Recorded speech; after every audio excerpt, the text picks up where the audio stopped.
Mimi World, Blind Kaizo Race, Week 62 by Yagami. Looks fun, has Reimu. Welcome to Week 62! Go fast, don't give up.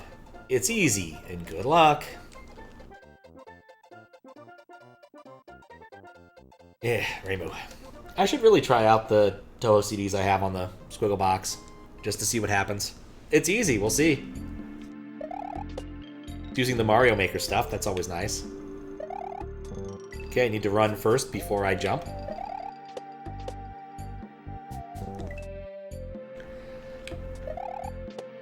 This is nice. It's not constantly spraying at me.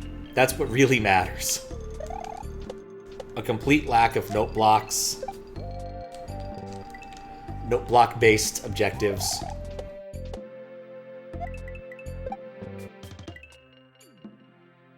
Just chill. Well, more chill.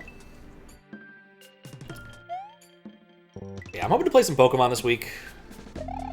Just gonna try to catch up with Matt at some point to get that set up.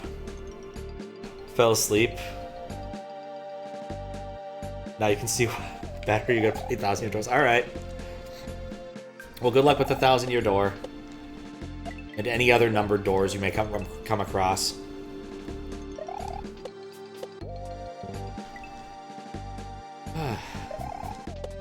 But yeah, I'm kind of torn if I want to like just get Dead Space started or play Eternal Darkness. Like, Fizbit's been trying to convince me to play Eternal Darkness for a long while. I know Desi enjoyed it. By all accounts, it doesn't sound terribly long, which is nice. I like a game that isn't going to take me hundreds of hours, as opposed to simply like 10, 15. Like Shivers took me about, what, 15-ish hours, maybe? A little bit less. To be fair, I did cheat on some of that, but you know what? I do not regret looking up the solution to the friggin' peg jumping puzzle.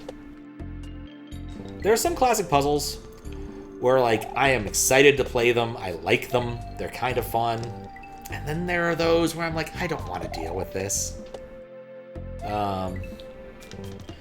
Ever play 1,000-Year Door or any other Paper Mario? I have actually played the OG Paper Mario on stream in early 2021. The only reason I remember this is that's when I got my auto cutter system first, like, up and running. And so whenever I look at the top of the list of, like, titles and stuff, it shows me Paper Mario. I enjoyed it. I did think it was a bit derivative of Mario RPG in the sense that, like, the plot isn't... overarching plot isn't all that different. But the characters and other such things were charming. Oh, I should have spot jumped. One of those things I could see myself going back to and playing. Like, play that and then do 1,000-Year Door. As RPGs go, they're not terribly long. It was one of those things where I was actually, like, contemplating games I haven't played or seen recent enough who have dropped out of my head pretty well. And Paper Mario's probably up there. And I had a good time playing it, so I might do it again. But not now. Mostly because, like, I'd want to play it on hardware. I've got the EverDrive 64, so there's no reason not to. But if I'm going out to the East Coast for Thanksgiving, midway through November, so I kind of don't want to start anything that requires hardware. Except maybe Dead Space, because I don't know how long Dead Space will take. But, you know, that's how things be. I'm still not even really sure what kind of game it is beyond, like, astronaut horror.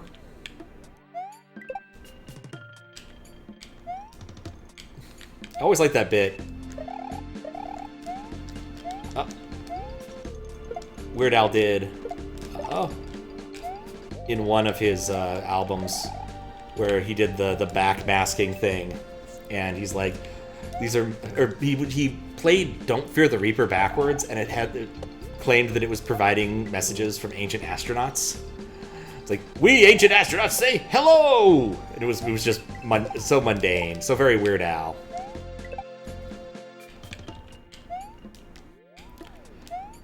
What's in Al Capone's glove compartment? Road maps!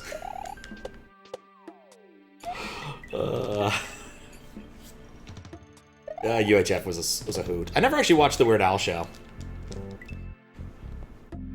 Has a great theme song, but never actually played it or watched it. I think it's the kind of thing I would have gone back and looked at, but just haven't had the gumption to.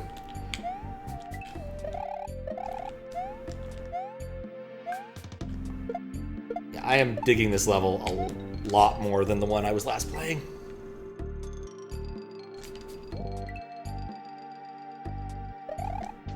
But basically, things that, like, basically I still would plan to do some streams from the East Coast. Especially because, like, I have my sister... Oh, what am I doing? I'll basically have my sister's whole place to myself while I'm there, because she's going down south to visit my father for Thanksgiving, which is good, you know. And actually convenient, because I need to give her, like, 2 pieces of stuff to give to him. I could have shipped it by now, but I didn't. The 2 things being, because I know he's not going to watch this, I got him some stuffed penguins from Japan. The system that takes basically the transit card system, Suica, has penguin-based mascots. Because everything in Japan requires a mascot. You will not hear me complaining about this. I think it's adorable and endearing. But Dad collects penguin stuff, so figured he could use them. Accidentally ended up buying like 2 that are holding hands, so it'll be cute. And the other one is a shirt from the Yeti, styled in the form of the Buc-ee's logo. Buc-ee's being a gas station-themed Walmart. It's one of those things that doesn't make a lot of sense until you look at the fact that they were incorporated in Texas, and then everything makes way more sense. And I've been to one. Legitimately. Fantastic. Could not recommend enough. Very clean, numerous bathrooms. Decent food. Like, I got a pulled pork sandwich or something. Basically, they sell everything you could ever need to have a tailgate party, including, but not limited to, their own brand of sausages. Raw sausages you could buy from the freezer case. Very strange to me. And I got some, like, candy. They do their own generic-ish brand of candy, but, you know, they're pretty decent. I need to not run that. I just need to stand there. There's no reason to run.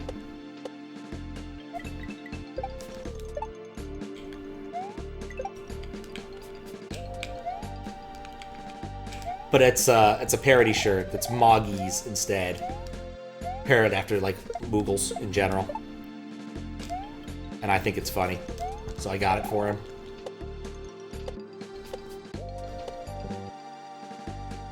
It's interesting to signal that you need to spin jump here when there's no possible way you could get to that point without spin jumping.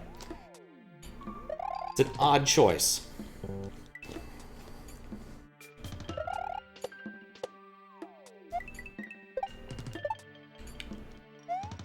Don't know why, but I keep thinking I want to switch to spin jumping there.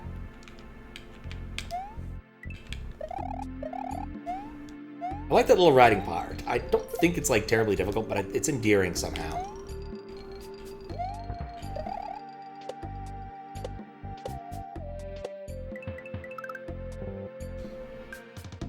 Well, I saw the trap. That's something I feel like we don't need anymore in Kaizo. The midway traps, the ending traps. It's just one of those things where, like, okay, yeah, you did it. Funny. You filled my office with bees and wasps. Oh, and lizards, you sure got me.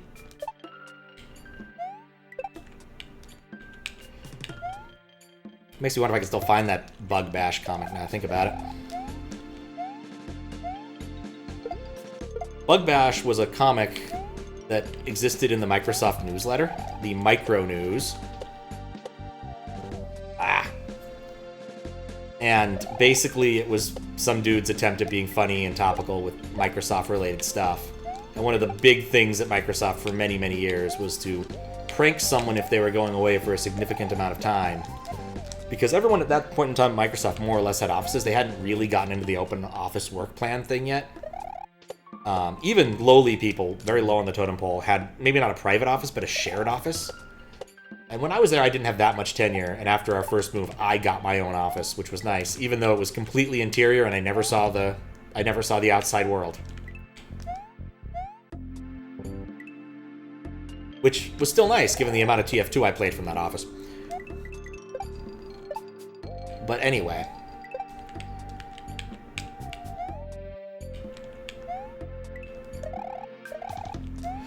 But yeah, it was a tradition to mess with someone's office when they left for a while. Like if someone went on their honeymoon or something, you'd come back and not be terribly happy with your office.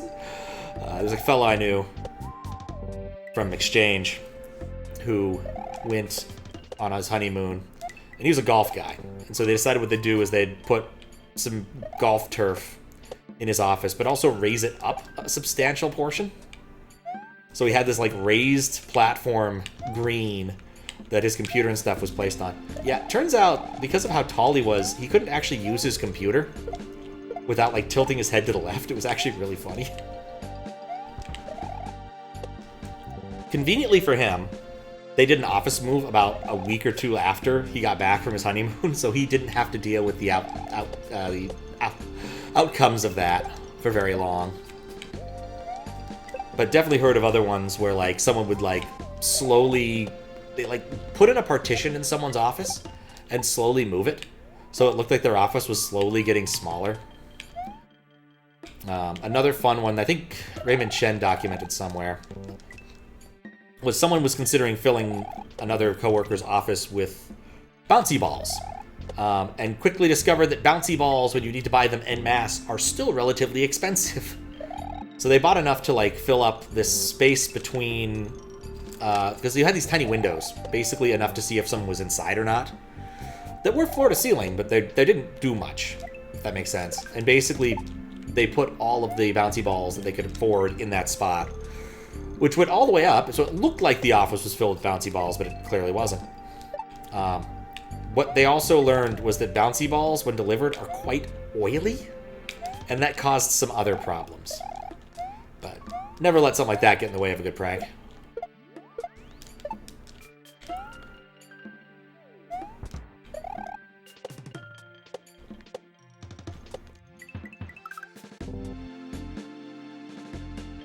I guess I need to slow down a little bit.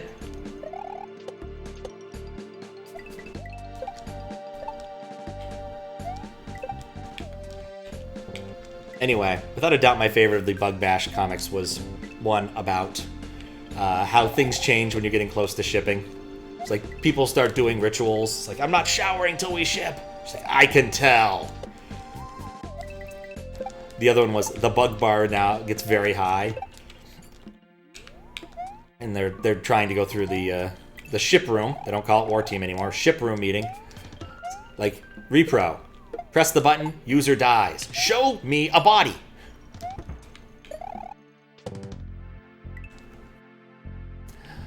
But I don't know if they're on the internet anymore. Probably some archive.org nonsense could be used to recover some of them at least, but... Also at the beginnings of an archive.org related project, but I think that the volume of pages I need to pull, I might need to actually, like, message them before I start trying to do it in earnest. Because, like, the first phase I completed, like, 2 years ago and forgot about. The second phase is I need to scrape a lot of data off of archive.org. Because basically the question I have is how much of... Well, my initial question was how much of this index is still valid.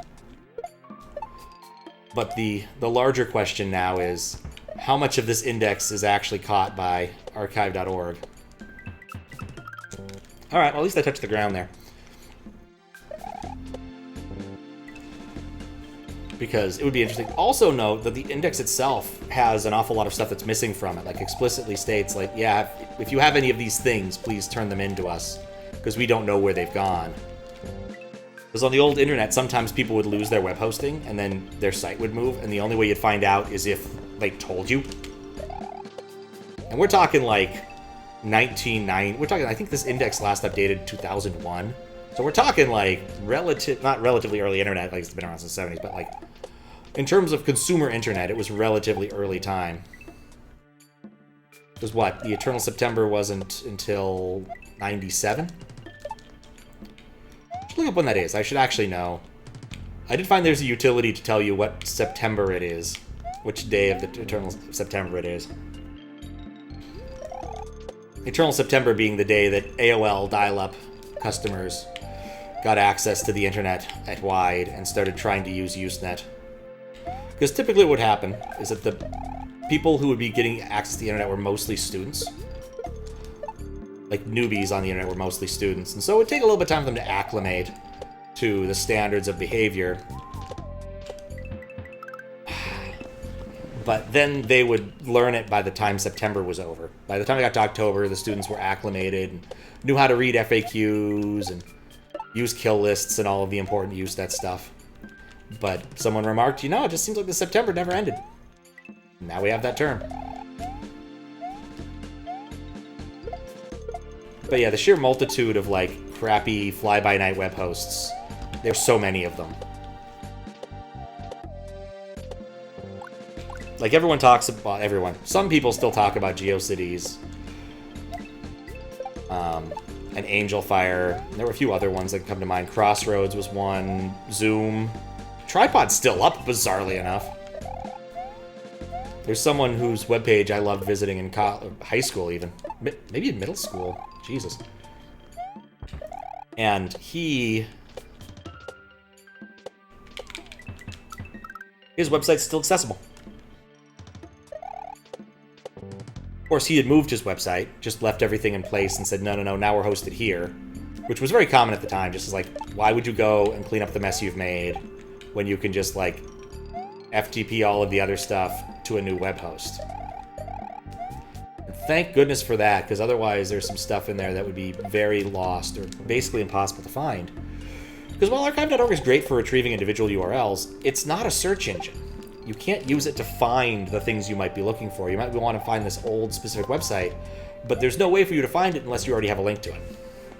And so the value of an awful lot of these old sites is a good way to get into the older internet via archive.org. Now, doubly unfortunate is that era was also the time of the Flash intro, or Flash navigation, even worse.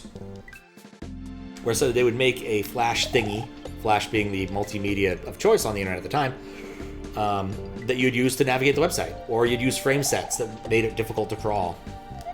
There's also, make it even worse, there was a bunch of websites that used kind of a stupid redirector frame thing.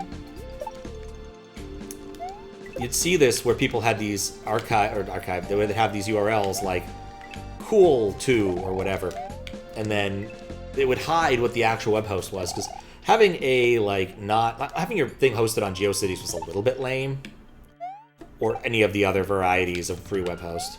And so this hid that fact, even though you were still clearly doing that. And you could figure it out well enough if you knew what you were doing. But all of those redirects are gone. So if you wanted to look at a site that only had a link that way, well, you better hope someone had a link to the base site somewhere, because you're not going to find it otherwise.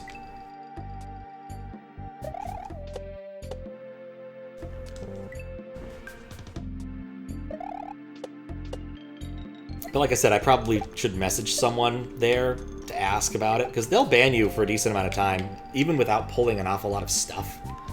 So for another project I did, it was pretty quick and easy.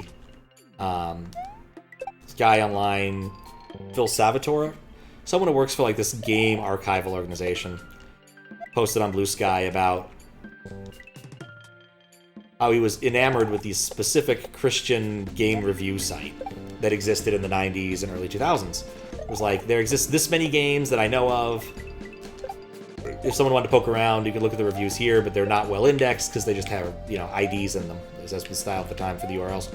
And the URLs that were saved were also full of random other stuff, so it made it rather difficult to find the right things. So I sat down and wrote a script to extract that information from archive.org. Yes! Oh, I missed my chance at the moon. I didn't even notice the moon. Alright, the level is sinking. Good to know.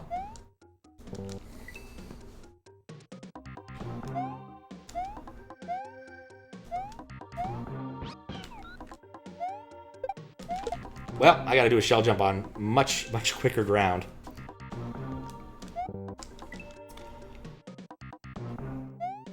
But yeah, like, in the process of doing that, I did some read-through caching stuff so that I wouldn't be putting much strain on them. But like because of the AI stuff, they now are pretty sensitive to people scraping archive.org, which is bad for me because this other project that's looking at this another index, like I need to pull a lot of files for it to make sense.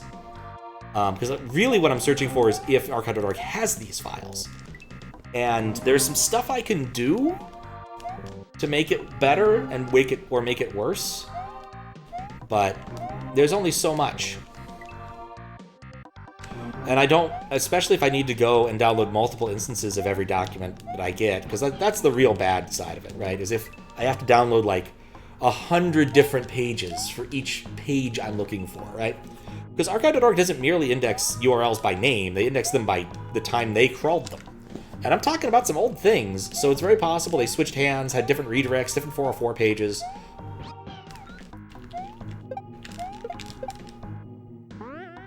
Okay. All sorts of other nonsense. And so, like, I'll need to go through that and see if I can still find the actual files that are underneath. Which is why I think I should contact someone first, because, like, I want to be like, hey, I have a legitimate project that I'm doing. It's not AI, I swear. I swear it's not AI, I'm pretty sure.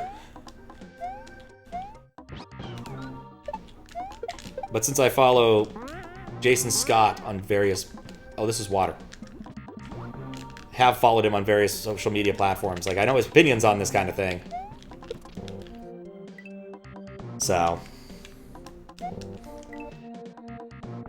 and how annoyed he's been at people doing this. To be fair, Jason Scott is often annoyed at something. That's just who he is. I really, really wish he would take it a bit easier on the social networking stuff, because, honestly, he's already had one heart attack. We only have one Jason Scott. So once that one's gone, we don't get another one. And that would be highly disappointing.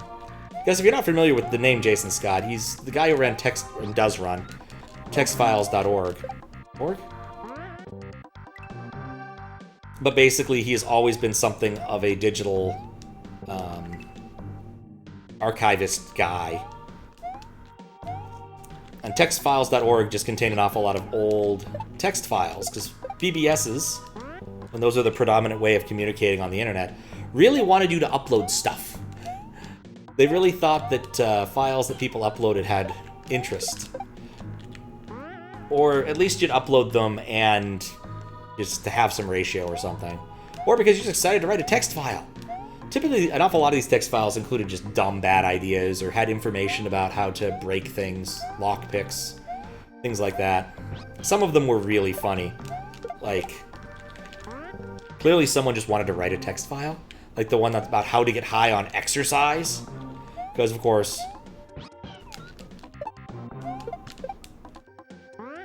How did I do that the first time? Kids of that age were very interested in that sort of thing. I think there was one in there about, like, licking paper, like, sticky notes or something. No, it's always something stupid. I don't think anything's ever going to top Jankum for dumb ways to allegedly get high. The 4chan distributed hoax about people fermenting feces and then huffing that.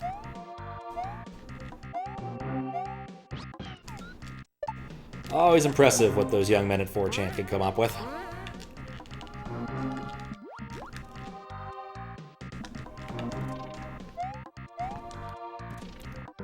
What's sad is I didn't do that part much faster than last time I got up there.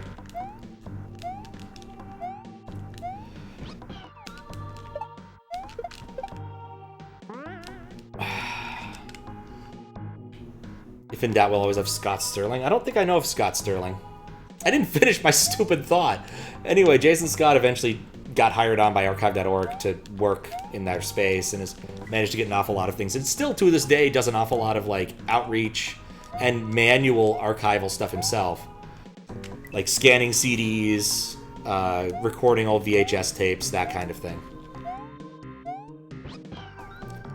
Though I do wish they would build out their...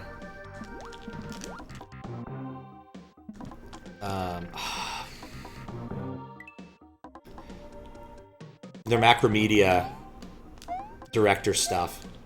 The people on the Scum VM team really want that too. Because I'd like to do another one of those survey streams. Maybe let's do it regardless. Well, thank you for the follow. It's still bad. Wait, why did that say that instead of put it in the game? The guy who blocked handballs with his face.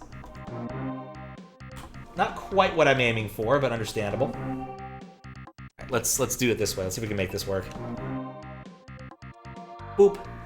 Nope, there's layer 3 on this. It wouldn't have worked anyway. Oh well. At least be tracking deaths now. And being Rosalina. I liked Reimu, but Rose is good too. Maybe the higher contrast will help.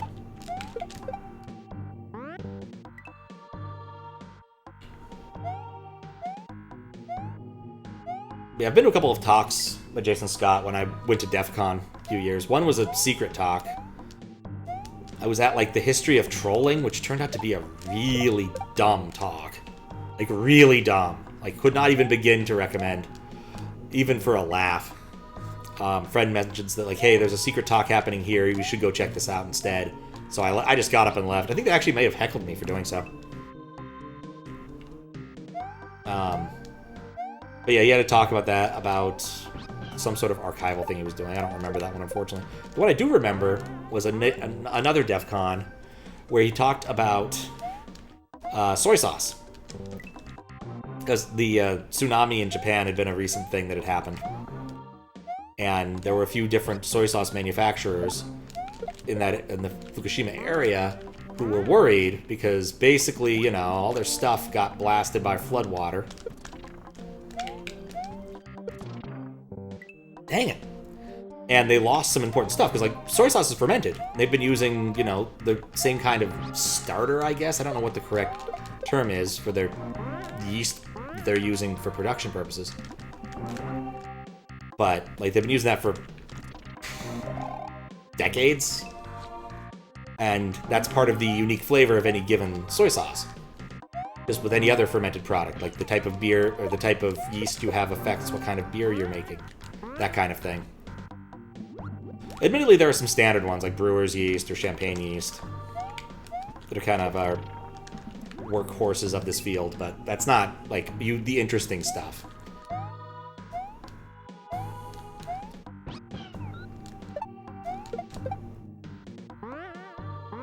Dang it. I don't remember where I was going with this. But basically, the talk was about archival stuff and how that they had actually managed to find for several of these soy sauce companies. One, people were putting in orders before they even knew if they could be back up and running, which was, you know, a lovely gesture. And two, because of a specific university's desire to do a kind of survey about this stuff, they had actually taken samples from a large number of soy sauce distributors. And it turned out that the way they had stored those, where it's actually, like, flood-proof, it happened to be on, like, the 3rd floor instead of the 2nd floor, or they were stored in vials that were, you know, airtight and stuff. And so a number of these companies could continue making the stuff they've been making for forever. Which was nice. He's also got a great talk about the time he was sued for, like, $4 billion or something, about a crank who, for some reason, thinks that his book is on his website. And that's just a funny talk, as we're saying.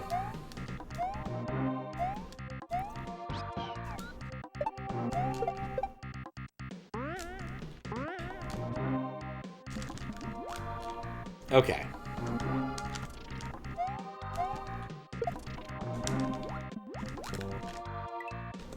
Closer.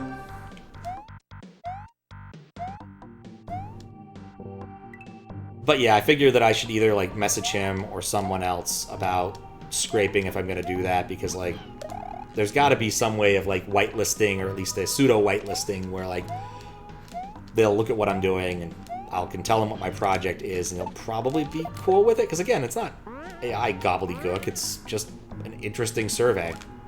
Not that much different than the Christian review site. Gotta do better there. In terms of what I want to do. But I just need to make sure I'm not going to hammer them in a way that they find undesirable.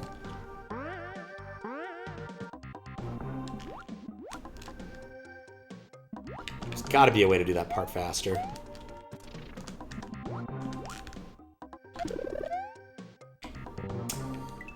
I forgot layer 2 nonsense. I was like, I'm gonna stand on it, it's gonna be great. No, it was not.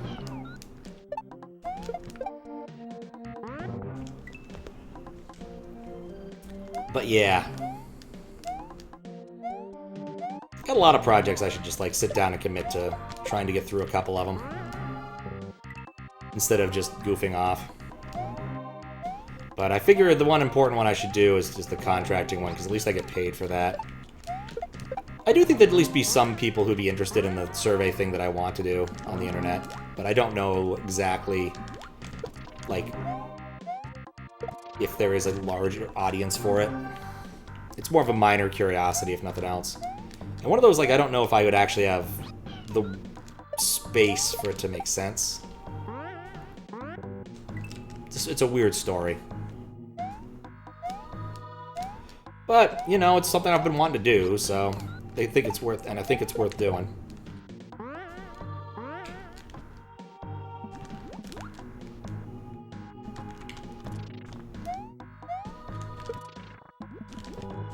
Dang it. That part's killer.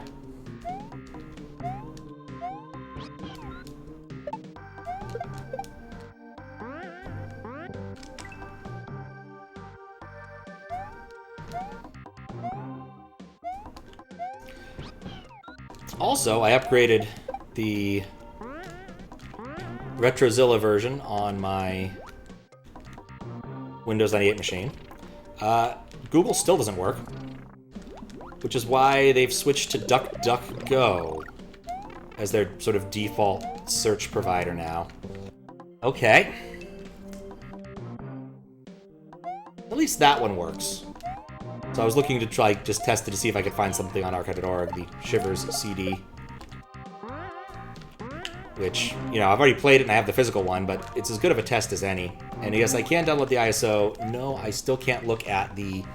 Well, I can look at the indices inside of archived files. I cannot download from them for some JavaScripty reason, which is disappointing, but not unsurprising. Like, downloading things from archive.org kind of works okay. Like, this machine does not have fast internet. Well, doesn't have a fast Ethernet port on it either.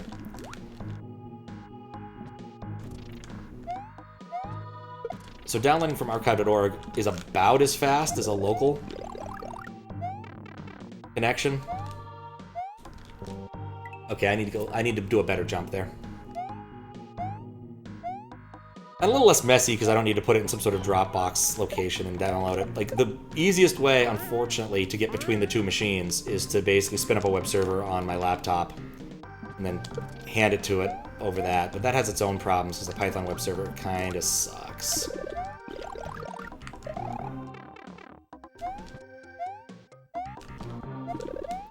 A shell. I don't know what to do. I didn't know what to do there yet. I was expecting a different... I was expecting a power-up. Like it suddenly turned into a star run or something. And I panicked.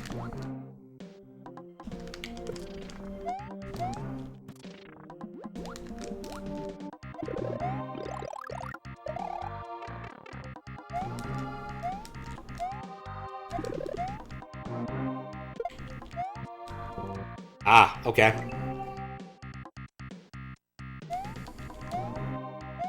That's gonna be tricky since it's hitting the wall off screen. I'm gonna have to estimate that.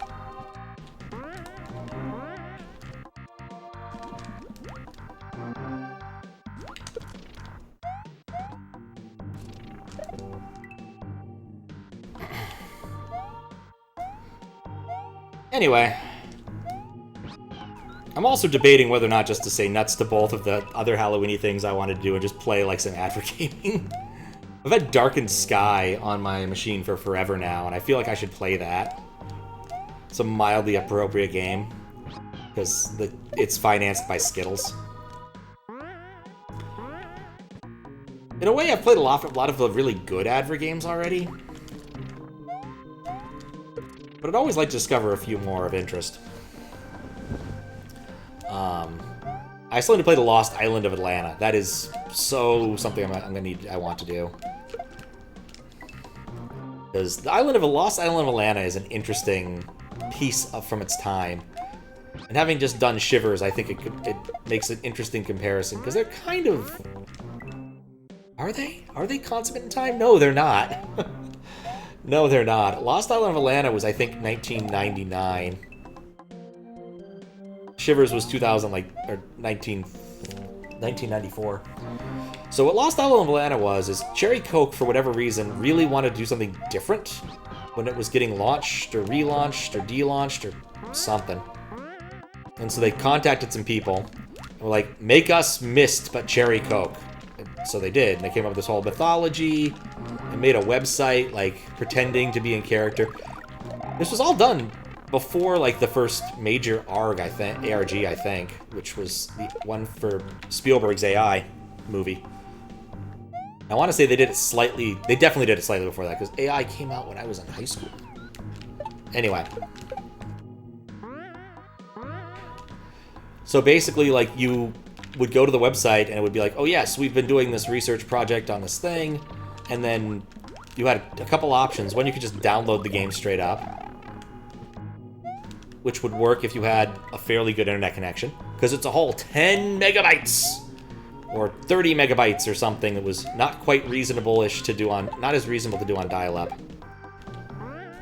But totally reasonable to do if you happen to, you know, be on one of the many, like, corporate internets or a student or something. Or you could request a CD be sent to you. Which I think I did. I don't remember if I ever got it. It's further away than I think it is. Yeah, I do not like that particular obstacle, because I can't see enough of it.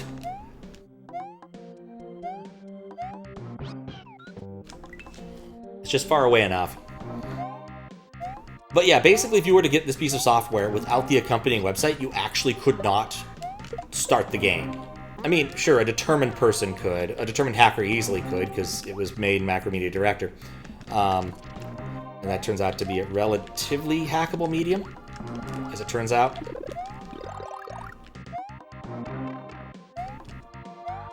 So I found out, because my True Believer number has been my True Believer number and key code for the Fool and his money have been leaked to the internet because of this. Which is funny, in a way, but yeah, anyway. But in order to proceed in the game, you need a specific code that was available on the website. And they were very big into cuneiform, which I guess they had just, like, figured out something about recently in the 1990s. I remember Linear B being kind of a big deal.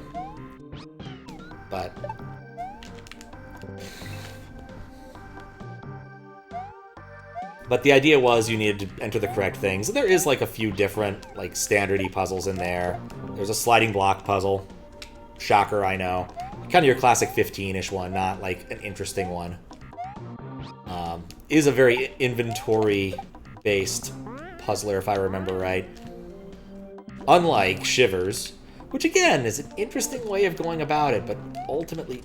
Oh, that sucked. That timing. What's up, Freddy Fables? How you doing? Well executed. Lost my brick because of that. I don't really know why.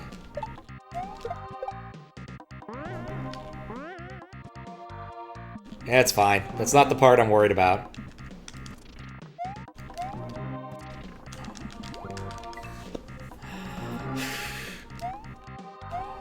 Also reminds me I should finish my work on Metroid. I'm pretty close to finishing it. I need to, like, just sit down and do some testing with the friggin' thing.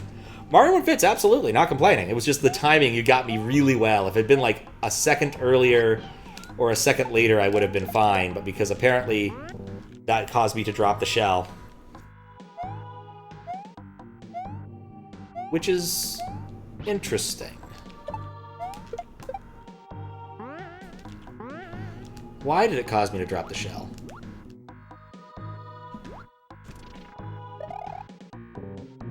Yeah, timing's... yeah. No worries. I was just talking about an old adver game and other things.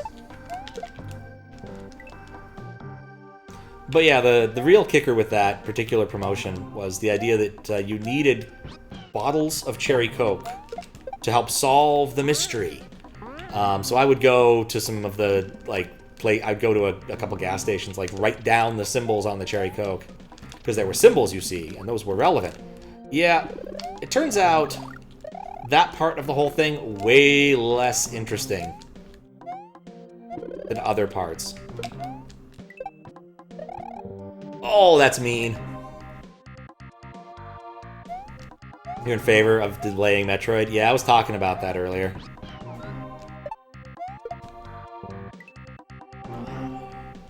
Either way, the damn thing's sitting there. I should at least finish up some of the work on it. Make sure things are working the way I want them to. There's some little bit of untested code there that I haven't verified yet.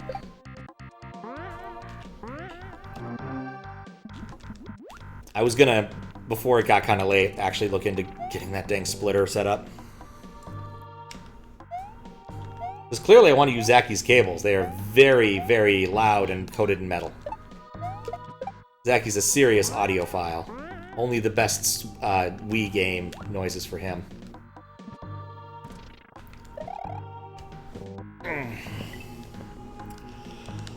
How you doing, Fistbit?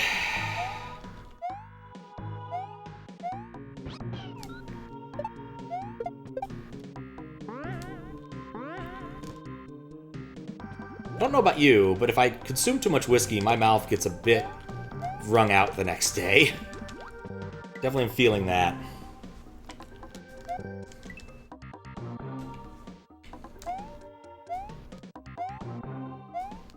Trying to come up with the right way to phrase it.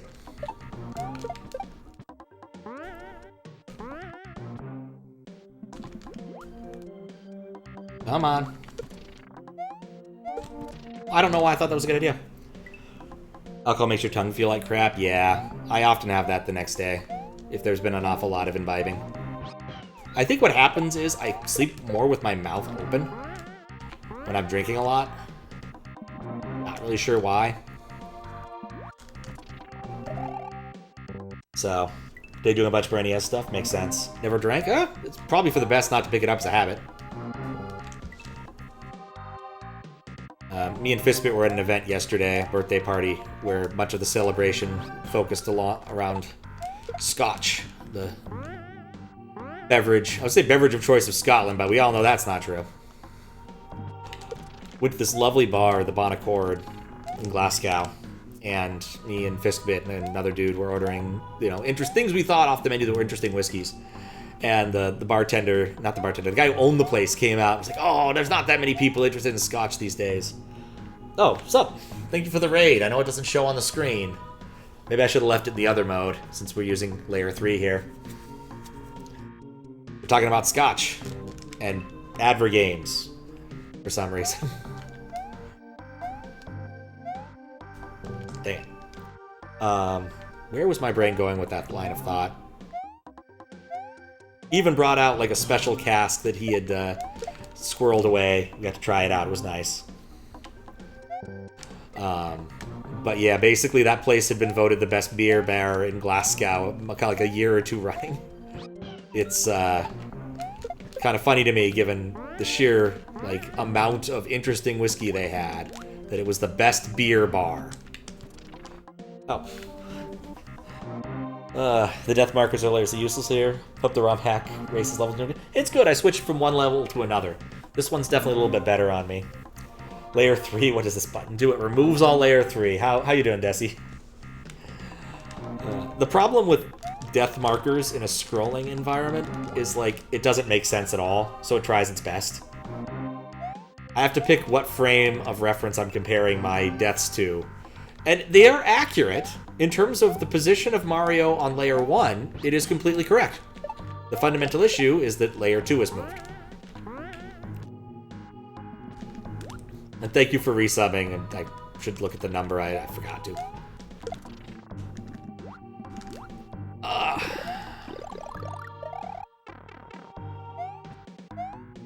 Okay, there we go. No. No. That was dumb. 51 months. Damn. Time flies. Finish up the Maze of Gallus tonight. Last World was nasty. Oh yeah, I was gonna ask you how your stream went, and I got massively distracted. Thank you again for the raid, and I hope the stream was good. I don't know anything about Gallus. Maze of Gallus. So is that kind of like Tower of Daruga? Is it one of those like weird secrecy games, or Game Inspired Milana? Oh, okay. That makes more sense. There have been people who've been trying to get me to play La Mulana. In fact, one person came and asked when I would open up requests again to play La Mulana. And I suggested I might be bribable again once the number goes down a little bit. Especially for something like La Mulana. I feel like that's a game I probably should play. Based upon its reputation. I know I've told this story relatively recently, but I was at GDQ SGDQ this year. And overheard Author Blue saying, anyone who has beaten Reverie without having beaten La Mulana deserves my respect. And I'm like, yo, I did that. So, it was one of those, like, I needed to step in and say my piece there. That was kind of cool. But it's one of those, like, the list of games that I have on my personal list, the list of games people have on my list. Hoping to make some progress on that. Ah, dang it. Oh yeah, also, before I forget.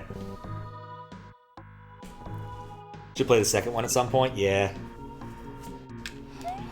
You know what game I don't need to play the second one of anytime soon? Shivers.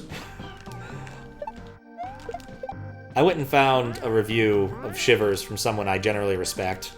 A guy whose internet handle is by the name of Zarf. Pretty sure it's Zarf. But he's been playing and making adventure games of various stripes for a number of years. If you ever want a really interesting kind of pure puzzle, dang it, adventure game. Not really adventure game even. It's a puzzle game. Systems Twilight. It's a Mac classic game. It's about solving puzzles inside of a computer. You are a character I cannot describe. Not because the character is such a weird thing, but I mean literally it's a character that's typable. Or looks like it's typable, but I don't know how to describe it. And I forget what his name is. But there's a lot of cool puzzles, including the word mazes. Not like word mazes, not like a word search, but actual, like, you are in an area where someone demands a word that fits a certain pattern. You have words, and you have people who will transform words for you. And those can be really devilish. And I think at every point in time, in order for this to work and not be terrible, no, I think you can actually have non-words at certain points in time, which makes the constraint solving a lot harder.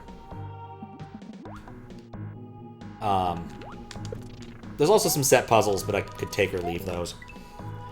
The only problem, of course, is that it's in friggin' like System 7, so you have to go into Mac emulation, which is not the best place. There's a good article, well, an amended, now largely gone article by internet person of the name Invisible Up, detailing Mac emulation options and how they're kind of not great. Unfortunately, this person believes they might be responsible for one of the people writing one of the better who was writing one of the better emulators for leaving the internet, just because they had some somewhat harsh criticisms of the stuff the fella had done in his emulator. Which, to be fair, making your own build system out of C is generally something you probably shouldn't do. But some of it was very much youthful. I know what's better, I'm just gonna do this kind of stuff. I don't think I'm gonna have time. No. Slightly more accessible, but also in the same vein. It's very much in the vein of the Cliff Johnson games, The Fool and His Money, The Fool's Errand, and 3 and 3. Also At the Carnival, but At the Carnival kind of sucks. At the Carnival doesn't have any of the really interesting attributes of any of those games, where there's a big meta puzzle to be solved. And I think that it's a fascinating part of the genre. Because they're not, like, often played. I think I might follow those on Twitch. I don't see them played that often. But they are often very much well, some of them are very pure puzzles. Like, there's literally word searches. And some crosswords of the simple type, not the... Ah, for Pete's sake. Not of the, like, here's a giant cryptic that you need to do a full square-like fill for, but, like, here are words that may intersect. But the thing is that there's a ridiculous variety, and Cliff Johnson himself wasn't a game programmer. He's a film guy who liked puzzles. So for Christmas one year, he made what would eventually become The Fool's... it's not even worth trying. The Fool's Errand as a game, as a paper puzzle. It had a different answer. And then he went and learned how to program on Mac Classic and made all the things and made it work. And later made a few more games and became a game director for, like, some 3DO games or something. He had a weird life.